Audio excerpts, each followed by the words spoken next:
Hey guys, welcome back to the channel. As you guys can see, we are here in the main bay today, and what we're working on today is another tool. Well, kind of combining an expensive tool, a cheap tool, an adapter, and making one unique tool. And so yeah, that's a lot of tools to make one tool. So let's show you what we're doing today. So what we're doing today is taking the Harbor Freight Central Pneumatic Air Belt Sander, combining it with a billet aluminum adapter, and then taking a Milwaukee saw and kind of combining all three and having a Milwaukee / Harbor Freight battery powered belt sander. And some of you guys might be saying, well, why are you taking an air powered belt sander and making it into a battery powered? Well, honestly guys, I don't use much air power around here anymore. I use it for the spray gun and filling up tires. That's about all I use it for. And on the other hand, I don't really do a lot of body work. I mean, yes, you guys see me scuff stuff, paint it, primer, paint, and clear coat, but you know, I'm really doing 99% of that by hand. You know, it's all just sanding. I'm not really welding patch panels in. I'm not doing any of that type of work. So I kind of wanted something that was a little bit different and that I could just use my assortment of Milwaukee batteries. So it's kind of why we're going to be taking, you know, the belt sander, the air powered, making it into a electric sander. That could be the best option for us, because even if I do have to weld something and grind it down real quick, that's not going to kill a battery. You know, if you were doing this 8 hours a day, 5 days a week, 7 days a week, a whole bunch of times a year, yeah, it might make sense to either, well, I wouldn't buy a Harbor Freight belt sander for that. I'd be buying a nicer one. But you know, so for us, for our temporary times, the 1 or 2 times we got to do it a year, you know, battery powered should be fine. And the other thing is, we're not reruining any of these tools. I can always take the adapter back off. I could put the saw back on. So let's go ahead and get this opened up. And oh, it actually did come with some belts. I bought some extra belts because I didn't think it came with it. But yeah, so we've got a couple of belts in here. That's cool. We've got our Harbor Freight tool. And I think all we're using is take this nut off, take the arm off. And that's pretty much all we're going to be using off this assembly. And there's instructions, but we don't need that. And then for the Milwaukee side, basically all we're doing is taking this saw blade off and putting our adapter on here, this billet adapter right here like we showed you earlier. Put our adapter on there, and we should be good to go. All right, guys, the billet adapter is from a company called Clausen Manufacturing out of Minnesota. And it's just a couple pieces of aluminum. There's this. This is what I believe is going to be the guide for your belt. And then if you actually remove the tape from the billet pieces, you'll find there actually is a screw bit in here. And this is a T8 Torx. I was reading the instructions, and it said there's a T8 Torx included. I was like, where? I didn't see that. So it was hidden inside of the tool, just like that. So got to use that. There are these 4 T8 bolts in here. We're basically going to use this T8 Torx on there. Remove those. And I actually had to remove the shield. I had to read the Milwaukee instructions for this. So basically, you have to loosen this wing nut back here, open it up, and you're able to slide this assembly outside of the dust shield. So we got the bit, we got to take these 4 bolts out. We also got to take out the retaining screw, and I believe this is going to be reverse thread, so it's left-hand thread. Take that out. We should be able to get this shield off. All right, so you see we got the 4 bolts off. So you'll see that we got the mounting nut off. I actually ended up using the hex wrench that they sent with the Milwaukee kit. I tried various sockets, and I don't know what size that is, but none of my sockets fit that. There's the 4 retaining, those T8 Torx that we were telling you about. And here's the backing plate. You're going to take that off. You're also going to take off the shield. And now I think basically we're going to take our plate here. We're going to line up the holes. You guys can see the side that has the flange, you know, recessed in it. So I assume that this is going to go this way. And then these 4 T8 Torx screws will go through that and tighten down. So the instructions basically say, you know, place the Torx screws in the adapter,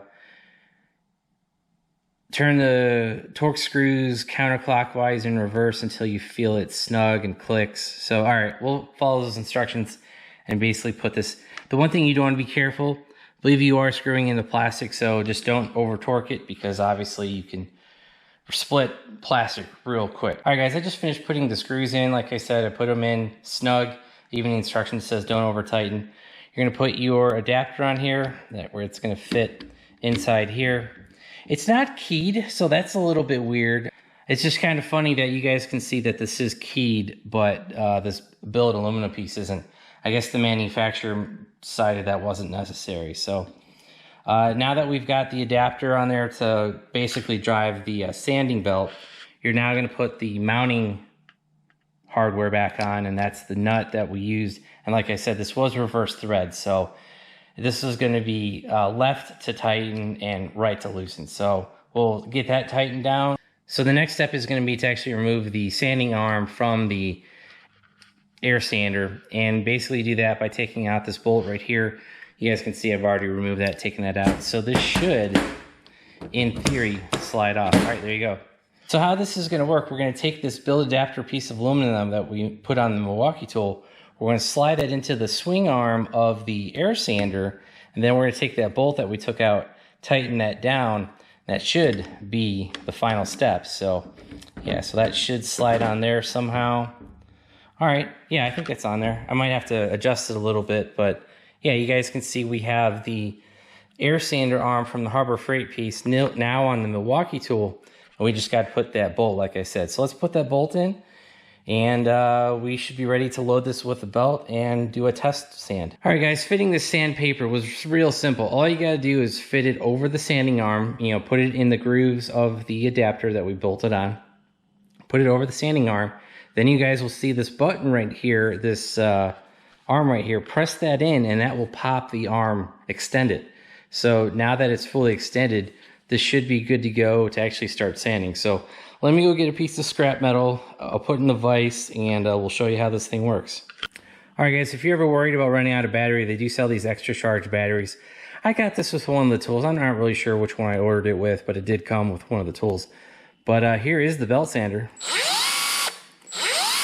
And as you guys can hear, this thing isn't loud at all. Now, of course, we're not grinding any metal, but here is actually, you guys might remember this. This is from the hood painting video that we did a long time ago on the truck.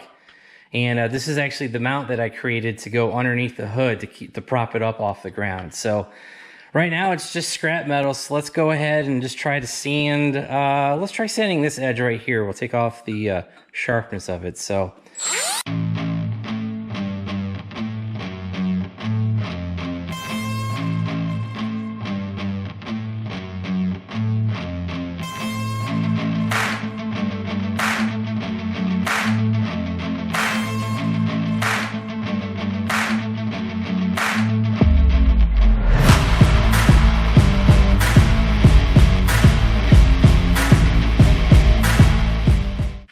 Alright, so that actually works pretty well. The bevel that side.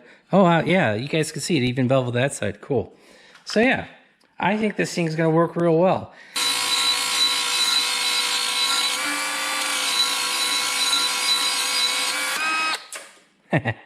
Well, you guys just saw the first problem. You saw me just eject the piece of sandpaper. I accidentally hit the button right here, and the thing went flying. So let me put that back on, and we'll wrap this up. All right, guys, I did get the belt sander put back together. I put the piece of sandpaper on there, and yeah, I think this is going to work real well. Yeah, I don't see any issues with it. And yes, we have gone down one level on the battery. Now, like I said, I'm not an everyday fabricator. I'm not in a body shop. I'm not cutting metal all the time. I'm not, you know, I won't be needing a sander or grinder, whatever you want to call that. I won't be needing a lot. So, you know, for the occasional time I want to, you know, cut out a spot weld, I want to sand something down, we can go ahead and use it. And the other flip side of that, it's actually a 2-in-1 tool. Now, not only is it a belt sander, it's also that little mini saw. So you guys can use that to cut plastic, wood, metal, whatever. So that tool actually came with like a 4-pack of cutting blades. So, you know, you got 2 tools in one, and all you needed was a cheap Harbor Freight belt sander. Now, I don't remember the exact cost of the Harbor Freight belt sander. I'll have that down below. I think it was maybe 60 bucks. I think that tool was about 100, maybe $120. So yeah, you've got kind of 120, you're approaching $200 there. And I think the adapter was like 40 bucks. So say you're 200 bucks all in, but you got 2 tools in one. You got the, you know, your battery powered if you want to go somewhere and you need to cut something up or grind something, not with air compressors, so it allows you to go ahead and do that. If you need to cut something, go ahead and put the saw blade back on. So like I said, you get 2 tools in one for say about 200 bucks. Maybe it's 220, something like that. It's not a bad deal considering some of these Milwaukee tools are super expensive. So now the only problem is I won't be able to share a direct link to that adapter. I believe all you have to do is go to eBay, type in, belt sander conversion Milwaukee M12. Yeah, that's what we used.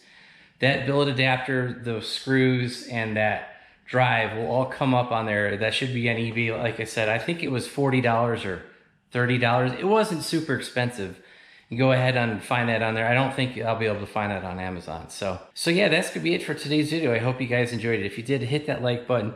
If you guys want to see more tool updates, shop updates, Corvette updates, hit that subscribe button, turn on your bell notifications. And if you guys want to help support the channel, I'll drop as many links as I can down below to the Milwaukee tool, to the Harbor Freight tool. Like I said, maybe that adapter. If not, I'll just include the keywords that you need to search eBay for. And also make sure you guys check out our website, BonecrrusherSS.com. We do have some new recent Duramax shirts, t-shirts, all that stuff on there. Check that out, and that's going to be it. Thanks, guys. Have a great one.